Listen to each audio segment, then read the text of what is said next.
एक नई वीडियो के साथ आज मैं फिर हाजिर हूं, आपका होस्ट दोस्त विक्रांत जोशी। आपका स्वागत करता हूं मेरे वी मास्टर में, जिसमें हम लेके आते हैं वर्ल्ड अफेयर्स और डिफेंस की दिन भर की टॉप खबरें। तो चलिए जान लेते हैं। वीडियो की शुरुआत करते हैं रशिया और यूक्रेन की कॉन्फ्लिक्ट से लेकर कल की खबरों से पहले शुरुआत करते हैं जो रात में हुई। उसमें भारत ने जब यूएनएससी में ड्राफ्ट रेजोल्यूशन आया रशिया के खिलाफ, तो रशिया केवल एक उसके विपक्ष में था, बाकी सारी कंट्रीज उसके पक्ष में थी। केवल यूएई, भारत और चीन के द्वारा अब्सटेन किया गया, कोई इनकी तरफ से वोटिंग नहीं की गई। और ये देखना बड़ा दिलचस्प था कि यूएई के द्वारा इस तरह का निर्णय लिया गया और चीन के द्वारा इस तरह का निर्णय लिया गया। भारत के बारे में तो ये कहा ही जा रहा था कि अब्सटेन ही रहेगा और इसी तरह का निर्णय होगा, पर इन दोनों देशों के द्वारा जो निर्णय लिया गया उस पर काफी आश्चर्य हुआ लोगों को। इस पर जब अमेरिका से क्वेश्चन पूछा गया तब उनके स्पोक पर्सन ने यह कहा कि भारत और रूस का जो रिश्ता है वो कुछ अलग तरह का है, इसलिए वो उस पर कुछ नहीं कहना चाहते हैं और जो भारत ने निर्णय लिया वो उन्होंने ले ही लिया और इस पर आगे चल के भारत से बात होती रहेगी और भारत को समझाते रहेंगे वो। तो ये सारी चीजें कही अमेरिका ने। रूस ने क्या कहा? रूस ने धन्यवाद कहा, भारत का धन्यवाद कहा कि भारत ने एक इंडिपेंडेंट डिसीजन लिया है, किसी के दबाव में आके डिसीजन नहीं लिया है। तो ये तो हो गई यूएनएससी की बात, पर यूएनएससी की बात अभी खत्म नहीं हुई है। अब यूक्रेन के प्रेसिडेंट का फोन आया है कुछ 1-1.5 घंटे पहले, जब मैं ये वीडियो रिकॉर्ड कर रहा हूं, हमारे प्रधानमंत्री को। उन्होंने बताया कि लगभग 1 lakh invader, Russian invader Ukraine की धरती पर हैं और इन्वेजन कर रहे हैं, गोलाबारी कर रहे हैं और युद्ध कर रहे हैं।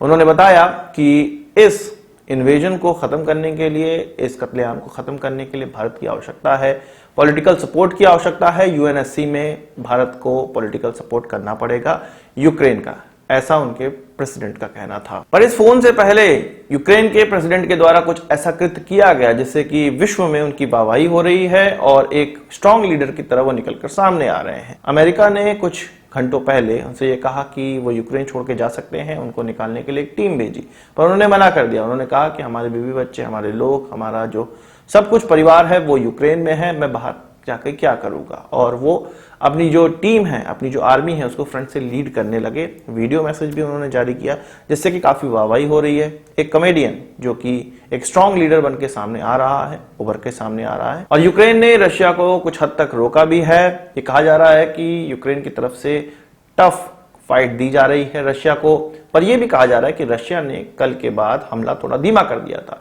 रशिया ने कहा था कि यूक्रेन के साथ वो बात कर सकते हैं। रशिया ने सोचा कि यूक्रेन पे दबाव आ चुका है और अब वो नेगोशिएशन की टेबल पे दबाव महसूस करेंगे, पर यूक्रेन के द्वारा जो रशियन फोर्सेस को रोका गया। अब पुतिन के द्वारा यह कहा जा रहा है कि इस लड़ाई को बढ़ाए रखने में यूक्रेन का हाथ है, यूक्रेन बातचीत की टेबल पर नहीं आ रहा है, इसलिए अब उनको और इंटेंस लड़ाई करनी पड़ेगी। रूस को और ज्यादा इंटेंसिटी के साथ वार करना पड़ेगा, जो कि वो रोक चुके थे कल। और उनका ये कहना है कि आज के आफ्टरनून के बाद ये चीज ज्यादा से ज्यादा इंटेंस हो जाएगी। वहीं प्रेडिक्शन ये था कि 3-4 दिन ये वॉर रहेगी, पर इस वॉर में और नए लोग जुड़ते चले जा रहे हैं। कजाकिस्तान से जब रशिया ने बोला कि अपनी ट्रूप्स भेजो, कजाकिस्तान ने मना कर दिया है।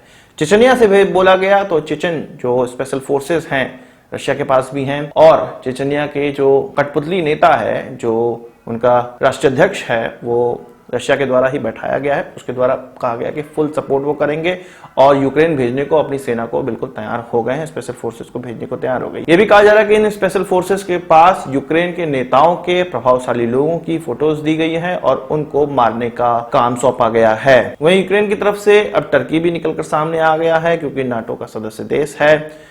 यूक्रेन के प्रेसिडेंट ने टर्की का धन्यवाद किया है अपने ट्वीट में और उन्होंने कहा है कि टर्की के द्वारा जो ब्लैक सी में रशियन फोर्सेस को आने नहीं दिया जा रहा है, रशियन वॉरशिप्स को नहीं आने दिया जा रहा है, ये उनकी मित्रता का एक मिसाल है और इसको कभी भी यूक्रेन नहीं भूलेगा। यानी कि टर्की के द्वारा ब्लैक सी में जो आने का रास्ता है रशिया के लिए, वो बंद कर दिया गया है, ऐसा उनके ट्वीट से लगता है। पर कई लोग ये कह रहे हैं कि ये खबर गलत है और जो समझौते हैं उनके मुताबिक टर्की इस तरह की चीज नहीं कर सकता है। पर टर्की कुछ अलग लेवल पे है, टर्की ऐसा कर भी सकता है। हो सकता है कि नाटो का सदस्य देश होने के कारण कॉमन कंसेंसस बने हों और इस तरह के फैसले लिए जा रहे हों। वहीं नाटो की तरफ से हथियारों की खेप यूक्रेन पहुंच चुकी है। मुझे लगता है कि यूक्रेन की सेना को पहले ये आदेश दिए गए होंगे कि कुछ 3-4 दिनों तक रशिया को रोको, उसके बाद सपोर्ट आ जाएगा। यूक्रेन के प्रेसिडेंट ने भी ये कहा कि उनको भागने के हेलीकॉप्टर की आवश्यकता नहीं है, हथियारों की आवश्यकता है, तो हथियार उनके पास पहुंच रहे हैं। यूक्रेन के प्रेसिडेंट का ये कहना है कि उन्होंने रशियन जो प्लान था, अटैक का प्लान, उसको डिरेल कर दिया है। उनके इस डिरेल वाले बयान से ये लगता है कि उनका केवल टास्क ये था कि 2-3 दिन तक रशियन लोगों को रोको, उनके एयरक्राफ्ट, उनके टैंक्स, उनको नुकसान पहुंचाओ, फिर धीरे से नाटो की सेना या नाटो के हथियार पहुंच जाएंगे और फिर उनका इस्तेमाल आगे की लड़ाई में करा जाएगा। तो ऐसा लग रहा है कि यूक्रेन जल्द ही हार नहीं मानने वाला है और हो सकता है कि ये जो वॉर है वो पूरे यूरोप में फैल जाए। और इसमें खास बात ये होगी कि इस बार इस विश्व युद्ध जैसे युद्ध में भारत प्रतिभागी नहीं होगा। बहुत बढ़िया बात है ये। पर भारत को प्रतिभागी बनाने के लिए काफी लीडर्स लगे हुए हैं। यूक्रेन के लीडर की ही अगर हम लोग बात कर लें तो उन्होंने सारी चीजें बताई कि भारत को इसमें पॉलिटिकली इन्वॉल्व होना ही पड़ेगा। अब ये जो यूक्रेन और रशिया का कॉन्फ्लिक्ट हुआ है जिसमें कि यूरोप इन्वॉल्व हो रहा है, चीन को एक बहुत अच्छा मौका मिल गया है साउथ चाइना सी में अपना अधिकार करने का। इसके लिए वो एक मिलिट्री एक्सरसाइज कर रहे हैं। साउथ चाइना सी के 6 नॉटिकल माइल्स तक वो एक मिलिट्री एक्सरसाइज कर रहे हैं, जो कि कल संडे से स्टार्ट होगी और ट्यूसडे तक चलेगी। 3 दिनों की ये एक्सरसाइज होगी। ये हम देख रहे हैं कि मिलिट्री इन्वेजन के समय कई बार इन एक्सरसाइजों का इस्तेमाल किया जाता है। भारत के साथ सीमा विवाद हो तब चीन ने मिलिट्री एक्सरसाइज का ही इस्तेमाल किया था।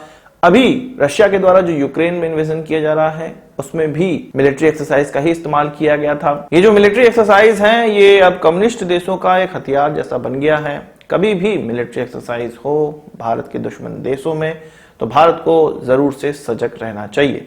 वही बात कर लेते हैं भारतीय एयरफोर्स की। तो ब्रिटेन में एक एक्सरसाइज कोबरा वॉरियर होनी थी, 2022 का इसका एडिशन होना था। 6 मार्च से 27 मार्च तक ये होना था, इसको कैंसिल कर दिया गया है। पहले इंडियन एयरफोर्स की तरफ से ये ट्वीट किया गया कि इस एक्सरसाइज में भारत शिरकत नहीं करने वाला है। फिर कहा जा रहा है कि ये ट्वीट डिलीट कर दिया गया। फिर बाद में ये पता चला कि ब्रिटेन की तरफ से ही ये एक्सरसाइज कैंसिल की गई है। असल में भारत की तरफ से इसमें 5 तेजस जाने वाले थे। इसमें America, Britain, Saudi Arabia, Sweden इत्यादि देशों के एयरक्राफ्ट आने वाले थे। तेजस के पायलट और तेजस के लिए काफी अच्छा मौका था ये एक्सरसाइज। पर यूरोप में जो क्राइसिस चल रही है उसके मद्देनजर ये एक्सरसाइज बंद कर दी गई है, रोक दी गई है अभी फिलहाल में। बात कर लेते हैं पाकिस्तान और अमेरिका के रिश्तों की। पाकिस्तान की तरफ से कुछ उनके ऑफिशियल्स का यह कहना है, ऐसा रिपोर्टों में निकलकर सामने आ रहा है, मीडिया न्यूज़ में निकलकर सामने आ रहा है कि अगर अमेरिका चीन की तरह ही सीपीईसी जैसा प्रोग्राम पाकिस्तान को देता या देगा भविष्य में, तो पाकिस्तान कभी भी सीपीईसी को स्क्रैप कर सकता है, उससे वो बाहर निकल सकता है। पर आईएमएफ के द्वारा 2019 के बाद इस प्रकार का कोई भी पैकेज उनको नहीं दिया गया। अमेरिका द्वारा नजरअंदाजी की गई है पाकिस्तान की, इसलिए सीपीईसी का सहारा पाकिस्तान को लेना पड़ रहा है। ये सीधे सीधे बताता है कि पाकिस्तान को अमेरिकन एड्स की कितनी ज्यादा आवश्यकता है। चीन पर उनकी डिपेंडेंसी इसीलिए है क्योंकि उनको कहीं और से पैसे नहीं मिल रहे। पाकिस्तान को जहां से पैसे मिलेंगे वो उधर की तरफ मुड़ जाएगा। अभी उनको कोई देश पैसे दे नहीं रहा है, इसलिए चीन की तरफ वो मुड़े हुए हैं। और चीन की तरफ कुछ ऐसे मुड़ गए हैं वो कि अब उससे ज्यादा बाहर निकलने का मुझे नहीं लगता कि उनको कोई रास्ता दिखाई दे रहा है। अगर वो बाहर निकलना भी चाहेंगे तो चीन के पास उनके ऐसी नब्ज दबी हुई है कि वो उनको मरोड़ के आसानी से पाकिस्तान पर अपना कब्जा कर सकता है। तो आज की इस वीडियो के लिए बस इतना ही। आशा करता हूं वीडियो पसंद आई होगी। आप उसको एक बड़ा थम्स अप जरूर देंगे। इस वीडियो संबंधित कोई सवाल सुझाव हो कमेंट बॉक्स में जरूर लाइएगा। और यदि आपने हमारे चैनल को सब्सक्राइब नहीं किया उसे भी कर लीजिए, क्योंकि हम इस प्रकार की वीडियो लाते रहते हैं। नमस्कार, थैंक यू, जय हिंद।